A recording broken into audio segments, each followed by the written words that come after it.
हाँ तो लाडला एक बार फिर से सभी को राम राम नमस्कार जय हिंद। कैसे हैं भाई आप सभी लोग। सबसे पहले तो भाई स्वतंत्रता दिवस की आप सभी को शुभकामनाएं। सभी को जय हिंद जय भारत वंदे मातरम भारत माता की जय। लाडलो आज कमेंट में जरूर लिखना है जय हिंद जय भारत, ठीक है। और देखो, इस वीडियो में अपन बात करने वाले हैं। सबसे पहले बता दूं कि आपका भी सपना है बदन पे वर्दी का, तो आप एकदम सही बंदे के साथ जुड़े हैं, ठीक है। और इस वीडियो में अपन बात करेंगे बीएसएफ के हेड कांस्टेबल आरओआरएम की जॉब प्रोफाइल को लेके। पूरे यूट्यूब पे बहुत से वीडियो आप लोगों ने देखे होंगे, लेकिन जिस हिसाब से मैं यहाँ आपको बताने वाला हूँ, एक भी चीज छूटने वाली नहीं है। बिल्कुल ए टू जेड सारी चीजें मैं कवर कर देने वाला हूँ, ठीक है। देखो, फर्क होता है, बहुत लोगों ने डाला हुआ वीडियो तो कॉपी पेस्ट करना और एक खुद की सेल्फ एक्सपीरियंस के हिसाब से जानकारी देना, उनमें काफी चीजों का फर्क हो जाता है। और बालकों के डाउट क्लियर करना, खूब खूब बड़े बड़े चैनलों पे वीडियो डले हुए हैं, लेकिन आप लोग कमेंट करते हैं और रिप्लाई नहीं मिलते होंगे। यहाँ हर बालक का रिप्लाई मिलेगा, हर एक डाउट क्लियर किया जाएगा, ठीक है।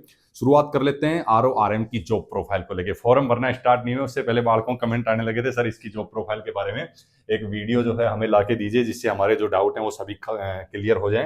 तो सबसे पहले देखो, जो कैंडिडेट का एक सपना होता है कि यार मुझे देशभक्ति का मौका मिले और उसी के साथ अगर एक अच्छी सैलरी मिल जाए, तो वो बहुत ही अच्छा अट्रैक्शन का पार्ट होता है भाई, ठीक है। तो शानदार सैलरी इसके अंदर मिलने वाली है। डायरेक्ट आप हेड कांस्टेबल से भर्ती होंगे। आगे सारी बातें करेंगे इसमें, लेके आपके प्रमोशन से, फैसिलिटीज से, ड्यूटी वगैरह, ट्रेनिंग वगैरह, छुट्टी वगैरह सब कुछ कवर कर देंगे। कोई चीज ऐसी छोड़ेंगे नहीं आपकी, ठीक है। सबसे पहले इसीलिए अपन कवर करने वाले हैं आपका लाडलो सैलरी, ठीक है। सैलरी देखो, ये आता है आपका पे लेवल 4 के अंदर। हेड कांस्टेबल आर और आर एम जो है आपके पे लेवल 4 में आता है। पे लेवल 4 की ये बेसिक सैलरी लिखी हुई है 25,500 से 81,100 तक, ये लास्ट तक। जब आप कंप्लीट सर्विस सिर्फ इसी रैंक में करते हैं तो इतनी सैलरी बेसिक आपकी रहेगी इस रैंक की। आपका प्रमोशन जब होता जाएगा तो आपका पे लेवल बढ़ता जाएगा, तो आपकी आगे की जो बेसिक पे है ना वो भी बढ़ती जाएगी। इसको आप छोड़ो, इससे अभी आपको समझ में नहीं आएगी। जब आप भर्ती हो जाओगे तब समझ में आएंगी चीजें आपको। मैं आपको इन हैंड सैलरी बताता हूँ आपकी, लगभग लगभग लाड़ दो आप इस टाइम के हिसाब से मैं बता रहा हूँ 50,000 मान के चलिए सैलरी, ठीक है, फिलहाल के हिसाब से। और अगर आप हार्ड जोन में जैसे बॉर्डर एरिया में या अल्टीट्यूड एरिया में पोस्टेड रहते हैं, तो वहां का अलाउंस कहीं 10,000, कहीं 15,000, कहीं 17,000 एक्स्ट्रा होता है, तो वो इस सैलरी में ऐड हो जाना आपका, ठीक है। 60-65 तक भी सैलरी जाती है, स्टार्टिंग की बात कर रहा हूं मैं। ऐसा नहीं है, जब बढ़ेगी सर्विस बढ़ेगी एवरी ईयर आपको इंक्रीमेंट मिलेगा। और आपका जैसे प्रमोशन होगा, आगे मैं बताऊंगा, पे लेवल बढ़ेगा, पे लेवल बढ़ेगा तो सैलरी आपकी डायरेक्ट इंक्रीज हो ही जाएगी। कोई इशू नहीं है, सैलरी को लेकर कोई दिमाग में डाउट नहीं रखना। फिर भी डाउट रहता है तो कमेंट कर लेना लाड़ दो, ठीक है। उसके बाद में आ जाता है भाई अपना तीसरा टॉपिक, जो बालक बहुत ज्यादा पूछते हैं भाई, प्रमोशन। सर अगर हम हेड कांस्टेबल आरओ आरएम से भर्ती होते हैं तो हमारे प्रमोशन कहाँ जाते हैं, कहाँ तक जाएगा। ये सारे प्रमोशन आप देख सकते हैं, बीएसएफ के टोटल प्रमोशन जो है कहाँ तक जाते हैं, ये वो सब है। लेकिन इनका कहाँ तक जाएगा वो अपन क्लियर करेंगे। देखो, आपको कांस्टेबल और लांस नायक से तो कोई मतलब है नहीं, ठीक है। सीधी बात है, आप डायरेक्ट हेड कांस्टेबल से भर्ती होंगे। तो हेड कांस्टेबल से जब आपको यहाँ पे 3 फित्ती मिलती है, हेड कांस्टेबल से जब आपने देखा होगा, आप डायरेक्ट हेड कांस्टेबल से भर्ती होंगे, तो उसके बाद में आपका डायरेक्ट प्रमोशन होगा, वो होगा एएसआई, असिस्टेंट सब इंस्पेक्टर, जिसमें आप देखेंगे 1 स्टार है और यहाँ पे चिंदी लगी होती है। उसके बाद में आपको जो है एसआई बन जाएंगे, 2 स्टार लग जाएंगे चिंदी के साथ में, ठीक है, सब इंस्पेक्टर बन जाएंगे। उसके बाद में बनेंगे आप इंस्पेक्टर। यहां तक आपका प्रमोशन जाएगा लाड़ लो, ठीक है। इसमें आपको 3 स्टार और 1 चिंदी रहेगी, वही लास्ट प्रमोशन होता है हेड कांस्टेबल आरओआरएम के अंदर इंस्पेक्टर का। आप इंस्पेक्टर तक बन सकते हैं लाड़ लो, ठीक है। तो प्रमोशन को लेके भी अगर कोई डाउट है, ज्यादा वो नहीं है कि टाइम भी बालक पूछते कितना टाइम लगता है, 7 से 8 साल लगती है एक से दूसरे प्रमोशन तक पहुंचने में। लगभग लगभग वही, थोड़ा बहुत अप डाउन हो जाता है, मतलब टाइम के हिसाब से भर्ती कितने हुए और कितनी सीटें खाली हुई, उस हिसाब से ना थोड़ा बहुत फ्लक्चुएट हो, बाकी को ज्यादा फर्क वाली बात है नहीं इसमें, ठीक है। ये हो गया आपका प्रमोशन का, अपन ने कवर कर दिया। अब आ जाता है ट्रेनिंग। ट्रेनिंग जो है लाड़ लो, ट्रेनिंग के दौरान कितनी जो है, ये मिस्टेक से लिखा गया है, ट्रेनिंग लीव इन ट्रेनिंग, मतलब ट्रेनिंग के दौरान कितनी छुट्टियां मिलती हैं, और टोटल छुट्टियां आपको जो है सर्विस में कितनी मिलती हैं हर महीने, वो सॉरी हर साल में, ठीक है। तो पहले तो बता दूं, बेसिक ट्रेनिंग आप एज ए सोल्जर भर्ती हो रहे हैं, सबसे पहले तो आप एक सोल्जर रहेंगे, ठीक है। आपको वर्दी मिलेगी, वेपन ट्रेनिंग वगैरह, हथियारों की ट्रेनिंग वगैरह सब दी जाएगी, ठीक है। तो वो आपकी 6 महीने की बेसिक ट्रेनिंग होगी। जब 6 महीने की बेसिक ट्रेनिंग हो जाएगी, उसके बाद आपको लगभग 1 महीने की छुट्टी भी दी जाएगी, ठीक है। वो बेसिक ट्रेनिंग में आपको आरओआरएम का कुछ नहीं करना है, ठीक है। सिर्फ एक सोल्जर की ट्रेनिंग करनी है 6 महीने आपको, बेसिक सारी वही एक्टिविटी। वो कंप्लीट करने के बाद में आपको 30 दिन की छुट्टी दी जाएगी, ठीक है। 30 दिन आपको रेस्ट दिया जाएगा बीच में घर जाने के लिए। उसके बाद आपके टेक्निकल कोर्स चलेंगे, जिसमें आपको रेडियो ऑपरेटर को रेडियो ऑपरेटरिंग का जो है टेक्निकल कोर्स करवाए जाएंगे, और मैकेनिक को जो है मैकेनिकल जो है कोर्स करवाए जाएंगे टेक्निकल, ठीक है। तो ये होगी आपकी ट्रेनिंग, ठीक है। इसके बाद में टोटल लीव जो आपकी, जैसे आपकी ट्रेनिंग कंप्लीट हो जाती है तो आपकी टोटल लीव बनती है 75 दिन, जिसमें आपकी 60 दिन तो होती है एएल, ठीक है। उसके बाद में आपकी 15 दिन जो होती है सीएल होती है। इसको आप अलग अलग पार्ट में भी लेंगे ना, जैसे 5 दिन 7 दिन लिए और आगे पीछे संडे वगैरह है तो वो भी आपको एक्स्ट्रा मिल जाएगा, वो छुट्टी में काउंट नहीं होगा, लेकिन वो आपको छुट्टी मिल जाएगी, ठीक है। इस हिसाब से छुट्टियां इसमें बन जाती है। लगभग बालक जो है ना, मतलब कैंडिडेट जो है 80 से 85 दिन तक काट ही लेते हैं इसके अंदर, पार्ट में डिवाइड करके, ठीक है। ये हो गया लाड लो आपका छुट्टी का। कोई डाउट हो कमेंट करते रहना। लाड लो आ जाता है ड्यूटी का। ड्यूटी के बहुत बालक पूछते हैं किस हिसाब से क्या ड्यूटी करनी होगी, क्या बॉर्डर पे जाना होगा, वर्दी वगैरह सब पहनना होता है भाई, ठीक है। ये बार बार पूछते हो वर्दी का, दिमाग में टेंशन नहीं रखना।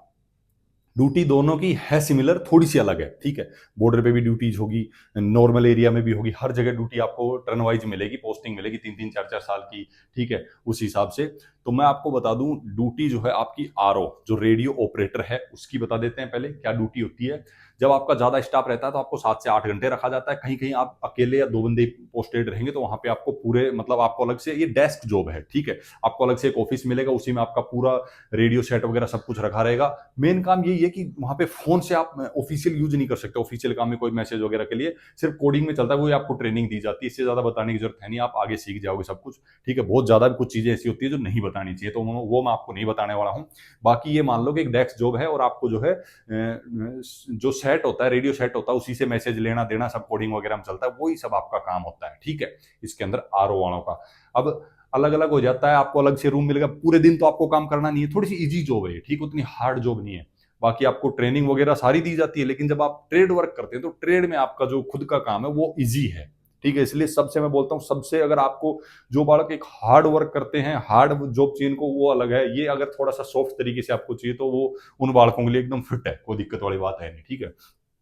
आरएम, अब रेडियो ऑपरेटर तो उसको ऑपरेटिंग करता है, और रेडियो मैकेनिक जो है वो उसको सुधारना, मेंटेन करना। जैसे मान लो रेडियो सेट है, उसमें कैसे क्या मैसेज लेना है, भेजना है, क्या करना है क्या नहीं करना, वो सारी चीजें उसकी होगी। उसके अलावा मतलब सिग्नल का जो काम हो गया सारा, ठीक है, उसको ये भी बोला जाता है। उसके अलावा जैसे कुछ खराब होगी, कनेक्टिविटी में प्रॉब्लम आ रही, रेडियो सेट खराब हो गया, तो उसको सुधारना, उसको मेंटेन करना, रख रखाव करना, ये रेडियो मैकेनिक का काम है, ठीक है। यही दोनों का काम है, दोनों मिलके ही जब रहते हैं तब ये जो है पूरा काम होता है। इसलिए दोनों की वैकेंसी देखते हैं आप, एक साथ निकाली जाती है, ठीक है। ये हो गया इसका वर्क भाई लाड लो। वर्क के बाद में अब आ जाती है सबसे लास्ट में आपको फैसिलिटी, जो बहुत ज्यादा पूछते हैं बालक की, सर क्या क्या इसके अलावा फैसिलिटी मिलेगी, ठीक है। जिसमें कैंटीन का पार्ट और एक फैमिली रखने वाला पार्ट बहुत ज्यादा हो जाता है कि हम भाई माँ बाप के साथ या शादी होने के बाद बच्चों के साथ में, वाइफ के साथ रह सकते हैं कि नहीं रह सकते, फौज की तरफ से क्या क्या फैसिलिटी मिलती है, सारी चीजें कवर करेंगे सर। देखो, एक तो कैंटीन अलग से होती है, मिलिट्री की कैंटीन अलग होती है, पैरामिलिट्री की अलग होती है। तो आपको पैरामिलिट्री की कैंटीन में बेनिफिट मिलेगा, कैंटीन कार्ड वगैरह सब बनाया जाता है आपको, तो उसकी टेंशन नहीं लेना है, ठीक है लाड़ लो। उसके बाद में आ जाती है मेडिकल फैसिलिटी। आपके ऊपर जितने डिपेंडेंट है, आपके पिताजी, माताजी, वाइफ, बच्चे, जो भी आपके ऊपर डिपेंड है, उनको गवर्नमेंट की तरफ से आपको मेडिकल फैसिलिटी दी जाती है। इनकी खुद की भी हॉस्पिटल होती है, ठीक है, उसमें भी ट्रीटमेंट आप करा सकते हैं, नो इश्यू, ठीक है। उसके बाद चाइल्ड के लिए क्या है भाई, एजुकेशन के अलाउंस वगैरह मिलते हैं। आपके 2 बच्चे हैं, दोनों के लिए पढ़ाई के लिए पैसा वगैरह सब कुछ मिलता है, ठीक है। तो ये भी बढ़ के नहीं उठानी है ज्यादा आपको। उसके अलावा फैमिली वगैरह बात होगी भाई, बता दिया, रख सकते हो, आपको फैमिली क्वार्टर वगैरह मिलता है। आप अकेले रहेंगे तो आपको अलग से रखा जाएगा सभी के साथ में, ठीक है। अगर आप फैमिली वगैरह रखते हैं तो आपको क्वार्टर वगैरह मिल जाते हैं, लेकिन सिर्फ नॉर्मल जगह पे, पीस एरिया वगैरह में। लेकिन अगर आप हार्ड जोन में, बॉर्डर एरिया में, ऐसी जगहों पे होते हैं तो वहां नहीं मिलता, वहां आपको अकेले रहना पड़ता है, ठीक है। पेंशन आपको लाडलो ओल्ड पेंशन स्कीम के उसमें नहीं मिलती है, आपको न्यू पेंशन स्कीम के हिसाब से जो है पेंशन दी जाती है, ठीक है। उसके अलावा लाडलो मुझे नहीं लग रहा कि कुछ छूटा होगा, मैंने लगभग लगभग सारी चीजें जो है आप लोगों की कवर कर दी हैं, ठीक है। तो लाडलो सीधी सी बात है, अगर आपको फिर भी लग रहा है कि भाई मेरा कुछ छूट गया है या मुझे कुछ और डाउट है, ये चीज मुझे पूछनी है, डिपार्टमेंटल एग्जाम वगैरह के लिए बालक पूछते हैं टाइम कितना मिलता है, ये पूछते हैं, भाई टाइम बहुत मिलता है पढ़ाई के लिए। आपको अगर चाहे पीसीएस यूपीएससी की तैयारी करनी हो, बहुत अच्छा खासा टाइम मिलता है, आप पढ़ सकते हैं। मैं बोल रहा हूँ ना, आपको अलग से ऑफिस मिलता है, डेस्क जॉब है। जब कोई मैसेज आया है ना, तो आपने रिसीव कर लिया, भेज दिया, उसके अलावा आप फ्री रहेंगे, बहुत ज्यादा, बहुत टाइम मिलता है, कोई दिक्कत वाली बात नहीं है। पढ़ाई के लिए लाड़ लो, काफी टाइम मिलता है, तो कोई इश्यू नहीं है इसमें। आप तैयारी डिपार्टमेंटल एग्जाम की भी तैयारी कर सकते हैं, अलग से डिपार्टमेंटल वैकेंसी निकल, जैसे अभी आरओ आरएम की वैकेंसी निकली है, इसमें भी डिपार्टमेंटल वैकेंसी, जो बालक जीडी से, ट्रेडमैन से, जो भी है जिनके पास क्वालिफिकेशन है, वो इसका एग्जाम देके इसमें भी लग जाएंगे, ठीक है। और इसमें जो आप लग रहे हैं, इसमें के बाद भी आपको डिपार्टमेंटल वैकेंसी देखने को मिलेंगे। आप और भी ऊपर के लिए तैयारी कर सकते हैं, कोई दिक्कत वाली बात नहीं है। उसके अलावा चाहिए आप सिविल में स्टेट पीसीएस यूपीएससी वगैरह की तैयारी करो, खूब टाइम मिलता है, ठीक है, कोई दिक्कत वाली बात नहीं है। और अगर आप लोगों को लगता है कि भाई मुझे और भी कुछ छूट गया है, मेरे को और भी डाउट है, वो भी मुझे पूछना है, तो लाडलो हमेशा अवेलेबल है। टेलीग्राम का लिंक डिस्क्रिप्शन में दिया हुआ है, वहां से आप मैसेज कर सकते हैं।